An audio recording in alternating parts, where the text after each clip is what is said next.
സംസ്ഥാനത്ത് പട്ടയം വഴി സർക്കാർ ഭൂമി ലഭിച്ച ഏതൊരാൾക്കും അവരുടെ ജീവനോപാധിക്കായുള്ള സ്വതന്ത്ര വിനിയോഗത്തിന് തടസ്സമുണ്ടാകരുത്. ഇതാണ് സർക്കാരിൻ്റെ നിലപാട്. താമസത്തിനായുള്ള വീട് നിർമ്മാണത്തിന് നൽകിയ ഭൂമി മറ്റാവശ്യത്തിന് വിനിയോഗിച്ചുവെങ്കിൽ മാത്രമേ ക്രമീകരണം ആവശ്യമായിട്ടുള്ളൂ. ഉടമസ്ഥൻ്റെ താമസത്തിനായുള്ള എല്ലാ വീടുകളും ക്രമീകരിക്കും. അതായത് വ്യാപാര ആവശ്യത്തിന് വിനിയോഗിക്കുന്ന കെട്ടിടങ്ങൾക്കുള്ള കോമ്പൗണ്ടിങ് ഫീസ് അത് നമ്മുടെ റെസിഡൻഷ്യൽ ബിൽഡിങ്ങുകൾക്ക് ഒഴിവാക്കും. പട്ടയഭൂമി നിശ്ചിത സമയപരിധിക്ക് ശേഷമേ മറ്റൊരാൾക്ക് കൈമാറുന്നതിന് കഴിയുകയുള്ളൂ. ഇത് ലംഘിച്ചുള്ള കൈമാറ്റങ്ങൾ നടന്നിട്ടുണ്ട്.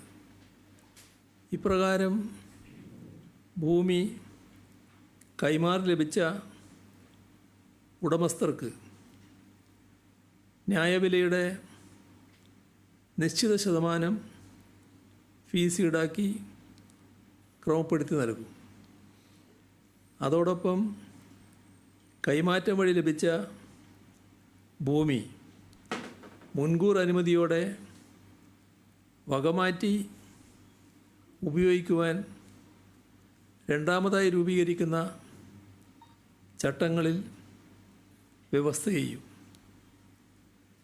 പൊതുവായ ചില വ്യവസ്ഥകൾ കൂടി ഇതിൻ്റെ ഭാഗമായുണ്ട്. ഈ ചട്ടമനുസരിച്ച് പതിവുകാരൻ, അതായത് ഉടമസ്ഥൻ എന്നത് ഭൂമി പതിച്ചു കിട്ടിയ വ്യക്തിയും അനന്തരാവകാശിയും പിന്തുടർച്ച അവകാശിയും ഭൂമി പതിവ് വ്യവസ്ഥകൾ ലംഘിച്ച ശേഷമുള്ള കൈമാറി ലഭിച്ച ഉദ്യോഗസ്ഥനും ഉൾപ്പെടുന്നു, ഉടമസ്ഥനും ഉൾപ്പെടുന്നു. ഭൂമി പതിവ് വ്യവസ്ഥകൾ ലംഘിച്ചതിന് ശേഷമുള്ള കൈമാറി ലഭിച്ച ഉടമസ്ഥനും ഇതിൽ ഉൾപ്പെടുന്നുണ്ട്. ഇക്കാരണത്താൽ നിലവിലുള്ള ഉടമസ്ഥന് തൻ്റെ ഉടമസ്ഥാവകാശം സ്ഥാപിക്കുന്നതിനുള്ള രേഖകൾ മാത്രം സമർപ്പിച്ചാൽ മതിയാവും. രണ്ടാമത്തത്, അപേക്ഷകൾ കൈകാര്യം ചെയ്യുന്നതിന് ഒരു ഓൺലൈൻ പോർട്ടൽ ഏർപ്പെടുത്തും. അപേക്ഷ സമർപ്പിക്കുവാനും അതിലെ തുടർ നടപടികൾ നിരീക്ഷിക്കുവാനും നടപടി സ്വീകരിക്കും. മൂന്നാമത്തത്, വകമാറ്റിയുള്ള വിനിയോഗം ക്രമീകരിക്കുന്നതിനുള്ള അപേക്ഷ സമർപ്പിക്കാൻ 1 വർഷം വരെ സമയം അനുവദിക്കും. ആവശ്യമെങ്കിൽ കാലാവധി നീട്ടി നൽകുകയും ചെയ്യും.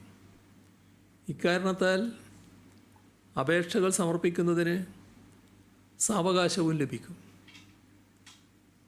4, പതിവ് ലഭിച്ച ഭൂമിയിലെ പട്ടയവ്യവസ്ഥ ലംഘിച്ച് എത്ര അളവ് ഭൂമി മറ്റാവശ്യത്തിന് വിനിയോഗിച്ചിട്ടുണ്ടോ ആ ഭൂമിയിലെ വകമാറ്റിയുള്ള വിനിയോഗം മാത്രമാണ് ക്രമീകരിക്കുക.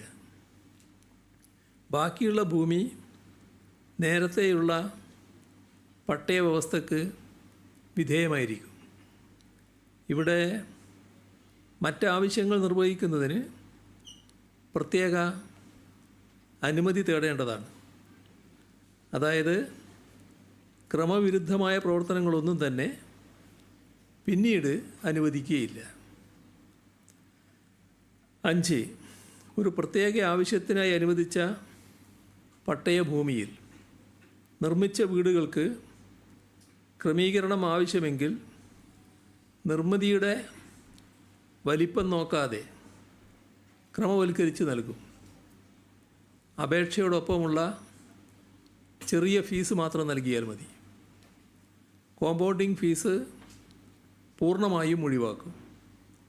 ഉടമ സമർപ്പിക്കുന്ന സത്യവാങ്മൂലം അടിസ്ഥാനമാക്കിയാകും നടപടി. 6. സമാനമായി പതിവ് ഭൂമിയിലെ സർക്കാർ കെട്ടിടങ്ങൾ, പൊതുസ്ഥലങ്ങൾ, ജീവനോപാധിക്കുള്ള 3000 സ്ക്വയർ ഫീറ്റ് വരെയുള്ള വാണിജ്യ കെട്ടിടങ്ങൾ, ഇതെല്ലാം കോമ്പൗണ്ടിംഗ് ഫീസ് ഈടാക്കാതെ ക്രമവൽക്കരിക്കും. അപേക്ഷ ലഭിച്ച് 90 ദിവസത്തിനകം ബന്ധപ്പെട്ടവർ തീരുമാനമെടുക്കണം. അങ്ങനെ തീരുമാനമെടുത്തില്ലെങ്കിൽ ഡീംഡ് പെർമിഷൻ ആയി കണക്കാക്കിയുള്ള ഉത്തരവ് ലഭിക്കും. ഇതിന് ഓൺലൈൻ സംവിധാനത്തിലൂടെ സർട്ടിഫിക്കറ്റ് നൽകും.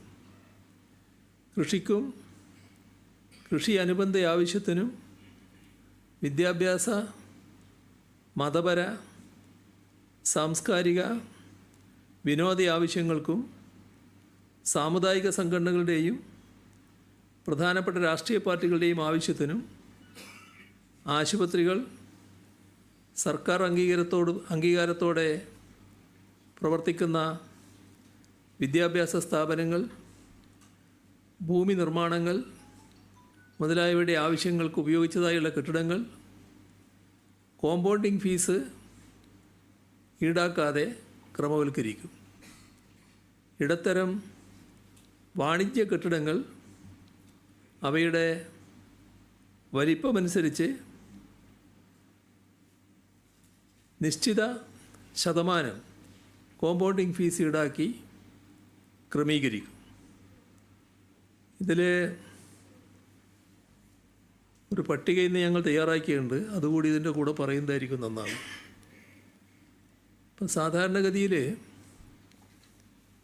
കാർഷിക പ്രവർത്തനങ്ങൾ പ്രോത്സാഹിപ്പിക്കുന്നതിനോ കാർഷികോൽപ്പന്നപരമോ ആയ ആവശ്യങ്ങൾക്കായി നിർമ്മിച്ച കെട്ടിടം, മറ്റൊന്ന് ആരാധനാലയമായി ഉപയോഗിക്കുന്ന ഭൂമി, ഭൂമിയിൽ സർക്കാർ അംഗീകാരമുള്ളതോ യൂണിവേഴ്സിറ്റികളിൽ അഫിലിയേറ്റ് ചെയ്തിട്ടുള്ളതോ ആയ അൺഎയ്ഡഡ് വിദ്യാഭ്യാസ സ്ഥാപനങ്ങൾ നിർമ്മിച്ചതും ഉപയോഗിക്കുന്നതുമായ കെട്ടിടം, ഇതിനെല്ലാം ഫീസ് ഉണ്ടാവില്ല.